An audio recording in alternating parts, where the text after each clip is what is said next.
Ada satu hadis, maknanya ada dalam Sahihain ya, ada dalam lafaz Imam Muslim. Yashib ibnu Adam, ini ketinggalan lamnya di kitab ini. Walam yashib minhu khoslatani al-hirsu wa tulul amal.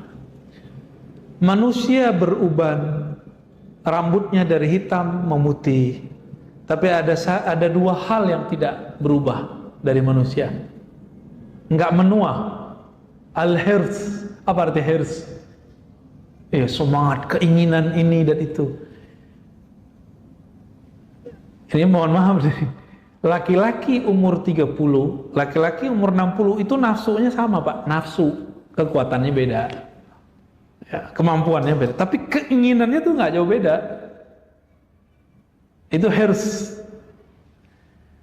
Laki-laki umur 30, 40, laki-laki umur 60, senangnya sama duit sama. Sama bersih nggak jauh beda. Ya, itu hirs. Dan yang kedua apa? Tulul amal. Panjang angan. Saya udah pernah cerita, guru saya ngajak murid-muridnya yang sudah berumur 70, paling muda 60, 65, paling muda tuh. Jadi murid-muridnya rata-rata seumur sama beliau 80-an, 70-an, paling muda 60-an. Diajak belajar zikir. Apa kata murid-muridnya yang tua-tua ini? Abuya, Kiai, nanti aja kalau udah tua. Dia lupa kalau dia sudah tua. Karena keseringan ngomong dari umur masih muda, nanti aja belajar zikirnya kalau udah tua. Terulang. Dan saya dengar langsung, Pak. Ini belum lama, sekitar 3 tahun lalu lah. 4 atau 3 tahun lalu. Guru kita bilang, ayo belajar zikir yuk sama anak muda nih gitu. Apa yang terjadi? Saya kaget denger itu. Tuh, nanti aja tua Buya gitu. Di sana kan kalau Kiai panggil Abuya ya. Beliau agak marah, agak kesel gitu. Apalagi nih kalian udah tua semua umur 60, 70. Kita juga kaget. Udah keriput, udah giginya udah jatuh-jatuh semua lah. Temennya udah separuh mati, Pak. Itu majelis saya masih ingat, masa saya masih remaja dulu, itu majelis rame. Tersisa waktu kemarin itu cuma 15 orang. Dan mereka belum merasa tua. Benerlah kata Rasul kan, tulul amal. Panjang angan-angan, merasanya masih mau hidup panjang nih. Nah, di ujung kan kalimat disebutkan gitu. Aiqana annahu sayabqa ila aqsa awqatil ajal. Dia masih berpikir dia umurnya masih lama. Maka Nabi SAW mengatakan, Inna akhwafu ma akhafu ala ummati al-hawa wa tulul amal. Yang aku khawatirkan kepada umatku bukan miskin, bukan syirik. Nabi gak khawatir umatku kuat-kuat akidahnya. Yang dikhawatirkan apa? Al-hawa, keinginan hawa nafsu, wa tulul amal, dan panjang angan-angan. Maka coba mulai dilatih diri ya, puasa zahir batin. Jangan hanya puasa zahir, puasa batinnya juga. Puasa batin itu dengan cara mengurangi angan-angan. Ya. Apa kata beliau di ujung ini? Di ujung ini paling keren nih kalimatnya. Wa'alam anna qasral amali min a'zamis sa'adat. Pengen bahagia nggak? Pasti kita pengen bahagia. Cara bahagia cuma satu, pangkas angan-angan. Jadi a'zamus sa'adat, orang yang paling bahagia di muka bumi, orang yang dirinya paling tidak terikat dengan bumi. Orang yang paling bahagia di dunia, orang yang kolbunya tidak nyantol ke dunia. Sehingga dia bisa memangkas angan-angannya. Gitu. Kita ngebanyol lah. Saya kan, teman-teman saya sekarang lagi naik-naik umur-umur sebelum 40 ini.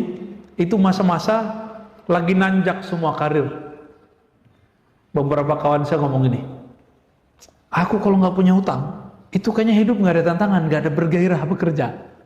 Ngutang aja gitu. Jadi utang itu dijadikan sebagai cara supaya rajin nyari. Tapi coba rasa-rasain Pak, enakan hidup nggak ada utang atau nggak ada utang? Ada utangnya atau nggak ada utang? Enakan hidup yang mana? Hidup yang kredit atau yang cash? Secara kolbu nih kita nanyanya, bukan secara semangat nyari. Pasti kita pilih yang tidak berhutang. Cuma teman-teman kita pengusaha buat kaidah hadis pengusaha, hadis at-tajir, apa kalamnya, inna dain minad din. Berutang itu bagian dari agama, katanya. Berutang bagian dari iman. Jadi mereka itu agamanya agama mencari hidup itu dengan cara berhutang dulu. Itu konsep hidupnya, ya. Ya terserahlah, silakan dilalui hidup begitu. Tapi Nabi SAW, kita lihat baginda Nabi SAW menghindari hutang. Beliau daripada menghutang lebih baik menggadaikan salah satu baju zirah, baju tahan bacok itu ya, yang pelindung ketika perang. Dan beliau memilih menggadaikan. Ini saya nggak nyuruh antum menggadain ya. Kalau antum kan udah ngutang, gadain lagi. Jangan, nggak ada dosanya, jangan. Tapi kalau terjepit, Nabi menggadaikan. Kepada siapa Nabi menggadaikan? Kepada orang Yahudi. Ini bukti bahwa boleh interaksi dengan orang-orang Yahudi dalam urusan duniawi. Ya. Itu Nabi SAW. Ternyata Nabi berdoa, ya Allah lindungi aku daripada ghalabatud dain, belenggu hutang, dan qahrul rijal. Ya, qahrul rijal ini tekanan orang yang menekan, ya mungkin debt collector dan sejenisnya itu. Jadi Nabi sudah melakukan itu. Maka teman-teman coba wiridkan itu jadi doa. Gak usah pakai bahasa Arab, pakai bahasa Indonesia boleh. Tapi kalau Arabnya Allah mina'udzubika min ghalabatid dain wa qahrir rijal. Minimal sekali sehari aja. Ya Allah lindungi aku, jaga aku daripada belenggu hutang. Kalaupun berhutang tapi tidak membelenggu gitu. Amin ya rabbal alamin. Kira-kira itu teman-teman. Kalimat inti di kitab ini ada di ujung tadi. Jika ingin bahagia, maka pangkas angan-angan. Jangan banyak pikirkan dunia. Jalani aja hidup di dunia. Kerja ya kerja, tapi jangan nyantol hati pada tempat bekerja. Baik. Khalas Ustaz, cukup. Ustaz Harun. Boleh. Gak usah nanya tanya jawab lah.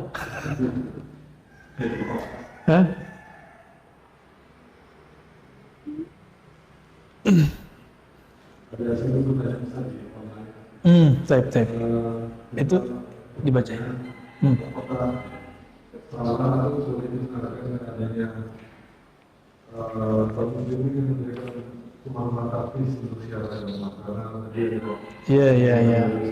Tentang mudahnya membeli pesantren atau mendirikan bangunan untuk disebut kiai dan sebagainya. Taib. Imam Bukhari meriwayatkan satu hadis penting tentang akhir zaman. Idza wussidal amru ila ghairi ahlihi fantaziris sa'ah. Jika suatu urusan wusida ini kan ditaruh, diletakkan, dihamparkan, diserahkan kepada yang bukan ahlinya, tunggulah kiamat. Kiamat kecil tuh. Kiamatnya pesantren, kalau pesantren yang ngurus pengusaha. Seharusnya pengusaha itu bukan jadi pemilik pesantren, dia cukup menjadi tentara, panglima di situ. Pak Kiai, saya backup di bidang ini, gitu seharusnya. Jangan malah ngatur-ngatur pesantren, ya.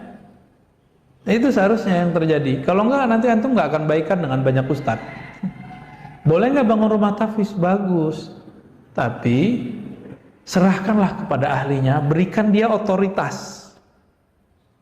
Jangan masuk terlalu dalam. Nah, bisa nggak begitu? Kalau antum bisa begitu, silakan buka rumah tahfiz, cari ustadz yang bersanad secara pemikiran dan hafalan. Jangan hanya sanad hafalan gampang. Beberapa waktu lalu saya dikasih kabar oleh teman dari luar negeri. Ustadz, Buya, ini kawan saya di luar ngaku punya sanad, tolong dong cek. Jadi kata dia, ajaran dia, menurut dia ini ajarannya ekstrim. Kok punya sanad? Saya cek, 2 di atasnya itu sanadnya Ahlussunnah versi kita.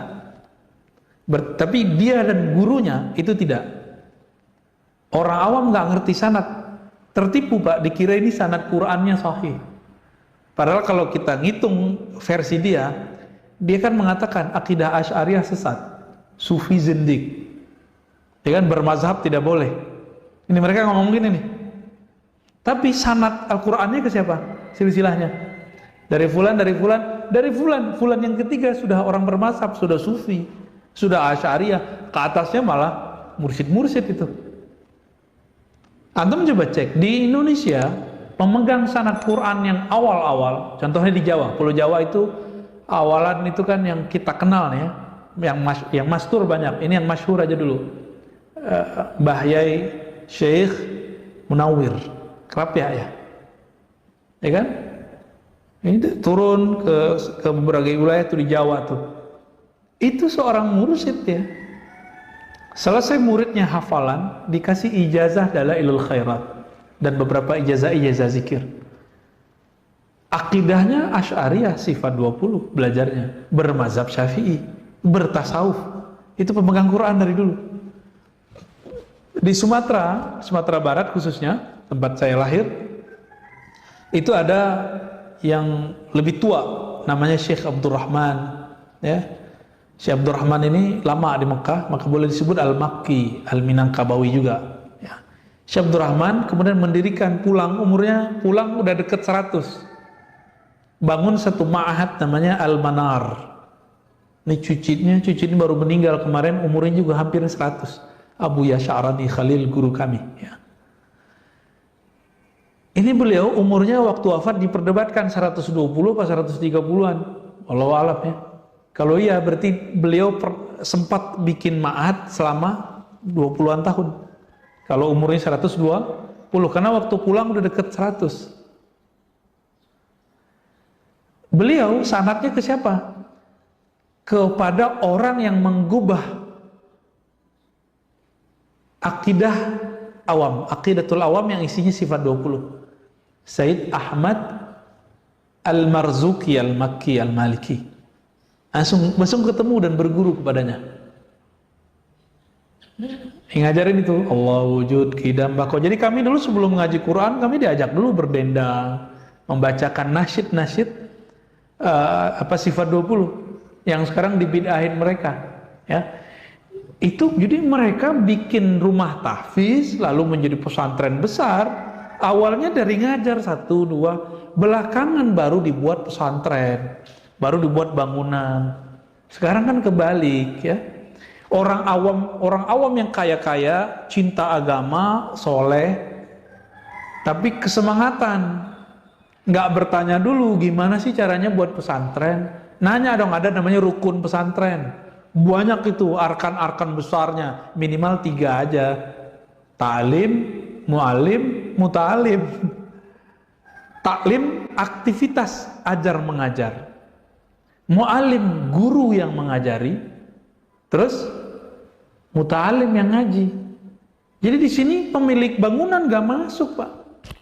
Pemilik bangunan dia seharusnya sudah mewakafkan bangunannya. Kalau dia support harta, dia sudah mewakafkan. Apa arti wakaf? Wakfun, apa arti wakfun? Wakaf. Wakaf lazim. Apa artinya? Berhenti. Diserahkan, berhenti kepada Allah, udah beres. Ini ngatur-ngatur ya salam. Saya udah ngelihat banyak rumah tahfiz tutup, Pak. Atau minimal konflik internal. Kenapa? Si yang punya duit ini merasa dirinya berhak ngatur karena dia yang membangun. Si kiai merasa kok wilayah saya diintervensi. Si yang punya duit merasa ente kan aneh yang gaji. Kalau nggak pergi aja. Itu apaan tuh, Pak? Nah, ini akibat jika urusan pesantren dikelola oleh bukan ahlinya. Coba kita balik. Coba kalau orang ini punya perusahaan, serahin kiai yang ngurus, bisa nggak? Oh beda Ustadz, ini kan saya yang bangun usaha saya. Ya kalau ngajar usaha siapa? Kan usaha kiai.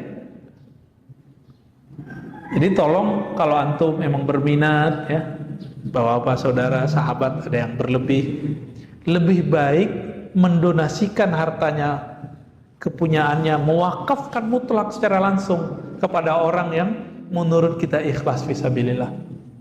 Ya, jangan menurut kita, kalau nggak sesuai sama saya buang. Emang boleh seorang murid ngomong begitu tentang gurunya? Ini udah terbalik, Pak. Orang kaya mendadak jadi Pak Haji Kiai. Ya. Kalau Pak Haji doang boleh, dia udah mengiaikan dirinya. Dan saya melihat ini bikin hancur banyak pergerakan-pergerakan tahfiz.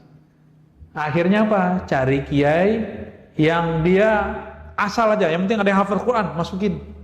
Dia nggak tahu si ustadz ini sanad Qurannya mungkin ada, tapi sanad pemikirannya nggak beres. Mulai mengajarkan radikalisme, nggak boleh hormat ke bendera, kan mulai banyak sekarang. Anti NKRI, udah gawat. Kita nggak sepakat amat sama demokrasi barat, makanya di Indonesia ada demokrasi sendiri. Bukan berarti kita kemudian membuang, dari Yunani buang. Loh, dia lupa sistem monarki juga dari sono, kerajaan-kerajaan itu. Ya, ada pertanyaan dari Klaten ya, Bu Dewi.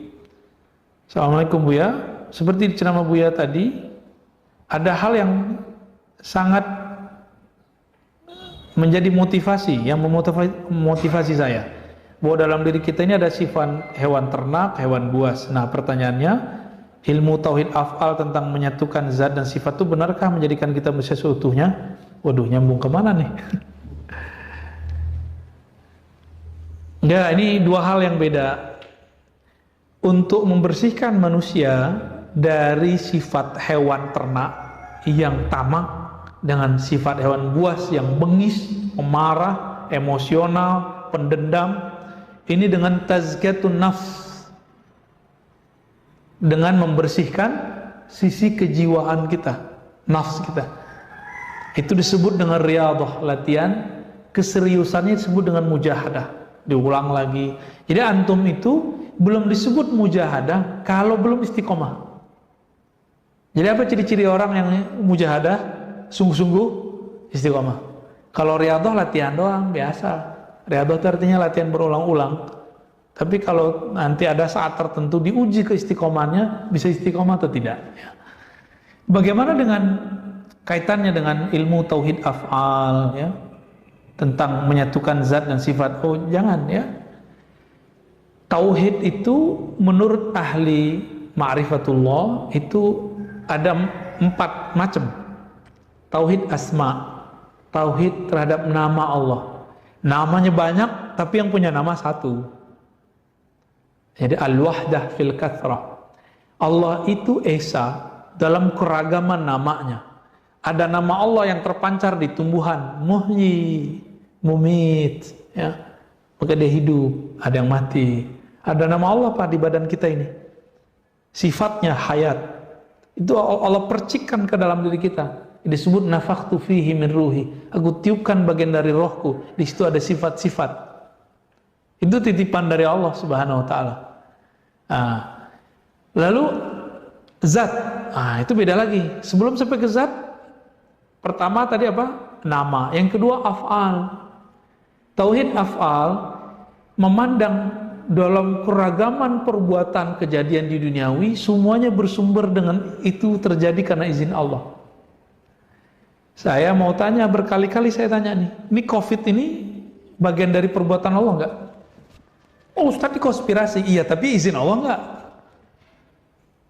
Atau ada sesuatu terjadi di dunia yang terjadi bukan karena izin Allah?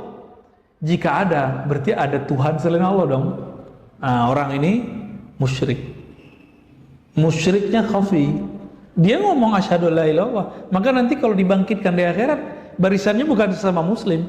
Walaupun waktu dulu hidup di dunia sholat, tapi batinnya ini nggak benar.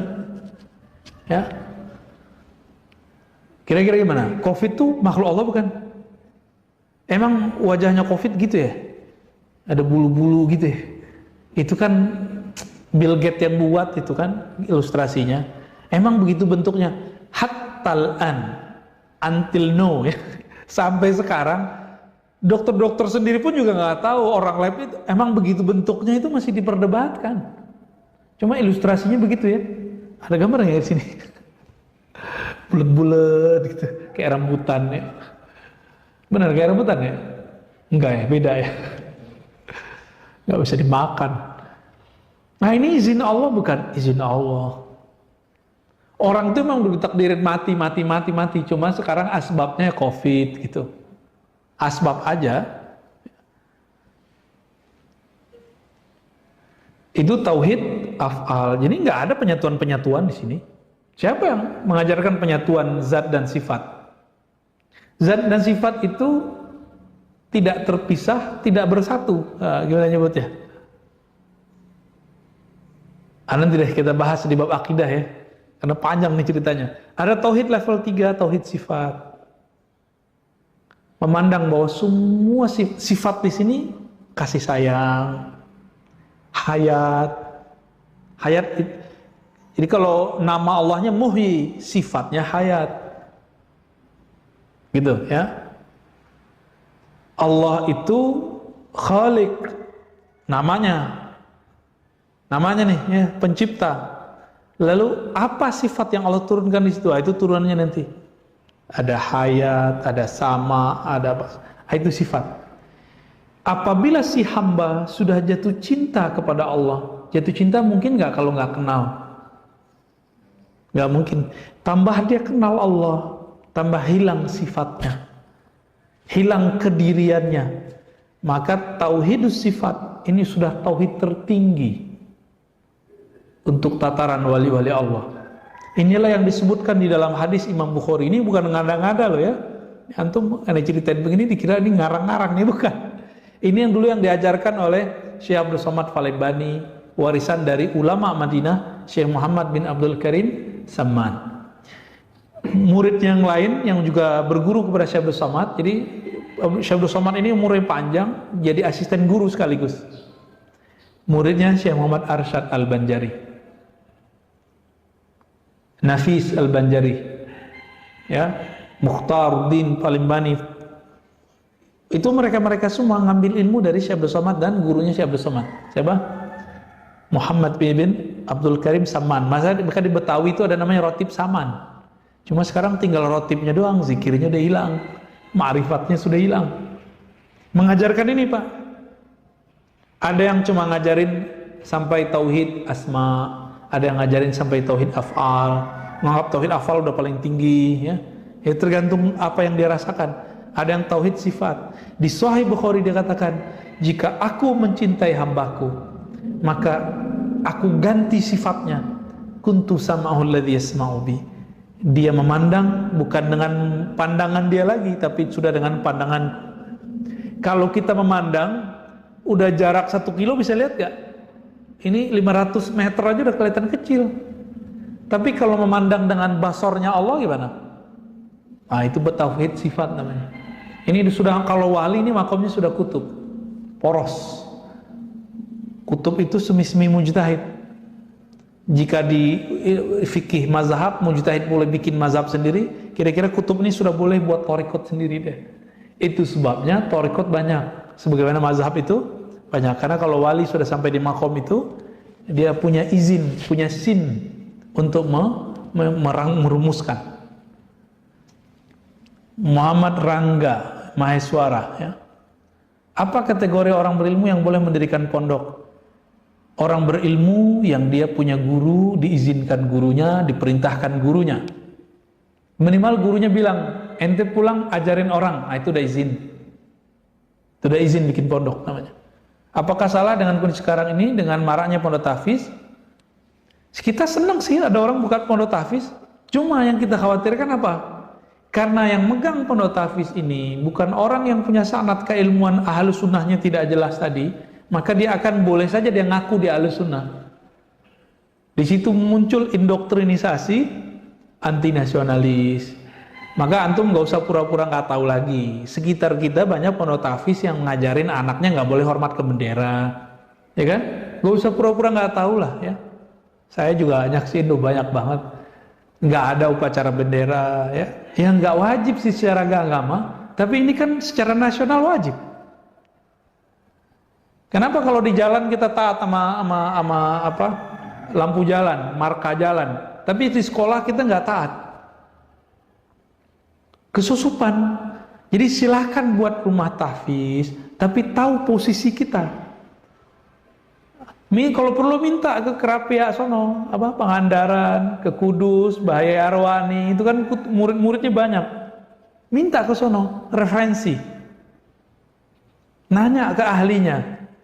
Saya punya kelebihan nih Pak Kiai, pengen ada rumah tahfiz, gurunya yang terjamin. Ntar dicari nama dia. Gitu modelnya. Jangan inisiatif sendiri.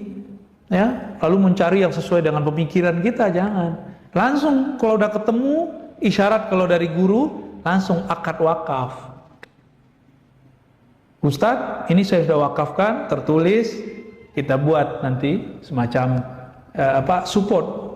Tapi pastiin dulu ya, jangan sampai kesusupan. Ini penting sekali. Kita kaget sekali anak kecil udah berani bentak orang kunut. Itu neraka, bid'ah katanya. Ya. Dulu anak saya Pak diajarin ngerapetin saf, yang nggak rapat safnya di pesantren, dibilang neraka, gitu kaget kita kan? Karena pernah begitulah, pernah dapat guru yang begitu. Dulu kan saya juga sama. Dulu pernah lama nggak hormat ke bendera. Mulai dari kelas 3 SMP Sanawiyah, saya udah nggak, kelas 2 udah nggak hormat ke bendera. Jadi saya mengerti Pak, pemikiran ini saya mengerti, makanya saya berani ngomong. Ya. Baik, Hari Surya Putra. Bagaimana kita mengajarkan anak kepada Allah secara sederhana sesuai kemampuan anak itu Bu ya? Anak itu makhluk visual, maka berceritalah tentang pengalaman. Bercerita, jangan cerita teori. Jadi nggak usah diajarkan sifat 20 kecuali dinyanyiin doang. Lalu ajarkan misalnya Allah itu nama yang menciptakan, yang membuat bumi, langit gitu. Nah, kita tunjuk tuh nih. Nanti kita kasih pertanyaan, Dek. Jadi siapa yang buat langit? Siapa yang buat bumi? Nanti dijawab Allah. Minimal masuk dulu tuh. Masuk dulu. Kalau meja ada yang buat, kalau gelas ada yang buat, kalau mobil ada yang ciptakan, masa alam semesta sehebat ini gak ada yang ciptain? Terus siapa yang ciptain? Namanya di dalam Al-Quran disebut Allah. Ya. Dalam bahasa lokal disebut Tuhan, ya, Pangeran, itu istilah aja. Ya. Kalau di kampung saya nyebutnya Tuan Allah. Ada ahnya Pak, Tuan Allah. Ternyata di Jawa sama, Gusti Allah. Ya, kalau orang Sunda sih pangeran ya, Gusti Pangeran ya. Antum nggak ngerti, antum orang Lombok ya. Oh beda bahasanya. Jadi ke anak tuh cerita, bawa cerita, jangan doktrin. Dek, Allah di mana? Jangan gitu. Yang paling lucu, ini menurut antum gimana? Bertransaksi fikih secara hukum fikih dengan anak kecil sah nggak? Bertanya hukum fikih kepada anak kecil sah nggak? Boleh nggak? Lebih tinggi akidah atau fikih? Boleh nggak bertanya ke anak kecil lalu menjadikannya referensi tentang Allah di mana? Seperti yang dilakukan oleh orang-orang yang Nabi sebut sufahaul ahlam, ya. Nabi sebut begitu mereka ini. Masa dijadikan anaknya referensi? Saya punya anak. Ya kan gitu. Saya tanya semua, di mana Allah? Semuanya mengatakan di langit. Loh, emang kalau hukum baca kunut apa? Anak kecil ngerti nggak? Emang jawaban dia nanti bisa jadi referensi? Apalagi bab akidah. Ini ada nih beberapa dai begitu ngajarin anaknya dan mengajarkan jamaahnya bahwa Allah di atas itu fitrah. Itu mau bukan fitrah ya. Itu kejahilan yang terstruktur itu. Muhaziz ingin bertanya bagaimana bangun optimisme di tengah pandemi yang penuh keprihatinan. Intinya rukun iman yang keenam. Percaya kepada takdir. Bahwa takdir itu dalam kebaikan itu ada keburukan, dalam keburukan itu ada kebaikan. Ya. Dan kami memberi ujian kamu ya, bil khairi wasyarr. Barengan itu dengan kebaikan, keburukan. Inna ma'al usri yusra. Dalam kesusahan itu ada kemudahan. Dan saya merasakan itu, Pak. Ketika pandemi, kita dapat kesusahan secara zahir, tapi batin kita dapat kemudahan. Ya, dipertemukan dengan ilmu-ilmu yang selama ini saya cari. Jadi selama hampir berapa nih? 1,5 tahun, Ustaz ya. Ini saya dapat hadiah besar dari Allah Subhanahu wa taala, ngaji lagi. Buka kitab lagi yang unik-unik ya. Ketemu orang yang mantap-mantap. Walaupun secara rezeki kita seret, Pak. Tapi secara rezeki rohani yang zahir betul Allah uji benar. Sabar, kita ridho, kita kemudian ikhlas kepada Allah, Allah buka bagian yang lain. Ya. Dan terakhir, bagaimana menghilangkan ketakutan akan aib yang khawatir terbuka.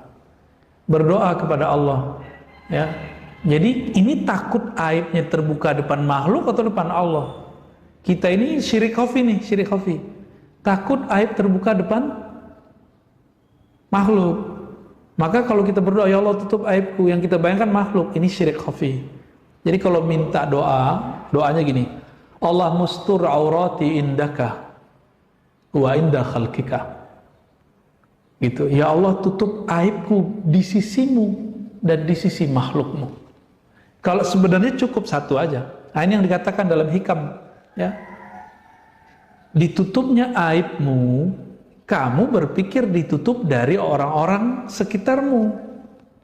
Di sisi Allah kan enggak. Maka mintalah ditutup aib di sisi Allah. Pasti Allah tutup di sisi makhluk. Bagaimana caranya? Tobat. Maka kita tobatlah. Apa ada di antara kita yang enggak punya dosa? Kan enggak ada. Caranya itu tobat aja. Insya Allah Allah akan hapus, Allah akan tutup. Nah, maka kita optimis, serahkan kepada Allah, ya. Curhatlah kepada Allah. Jadi jangan curhat kepada sembarang orang. Jadi antum itu jangan ember, ya, jangan mujahir. Curhat hanya kepada Allah. Ya, seandainya pernah bercurhat tentang diri kita, masa lalu kita kepada orang lain yang buruk, sekarang di-cut. Semoga orang itu lupa. Gitu. Semoga Allah menganggapnya tidak ada. Jadi kalau di Arabnya gitu ya, Allah mastur aurati indaka wa inda khalqika. Ya Allah tutup aibku di sisimu dan di sisi makhluk-makhlukmu. Semoga kajian ini diberkahi oleh Allah, diridhai oleh Allah Subhanahu wa taala. Kita dijaga kesehatan, kita tutup dengan baca doa penjagaan diri. Na'udzu bikalimatillahi tammati min syarri ma khalaq. Na'udzu bikalimatillahi tammati min syarri ma khalaq. Na'udzu bikalimatillahi tammati min syarri ma khalaq. Bismillahilladzi la yadurru ma'a ismihi syai'un fil ardi wala fis samaa'i was-sami'ul 'alim. Bismillahilladzi la yadurru ma'a ismihi syai'un fil ardi wala fis samaa'i was-sami'ul 'alim. Bismillahilladzi la yadurru ma'a ismihi syai'un fil ardi wala fis samaa'i was-sami'ul 'alim.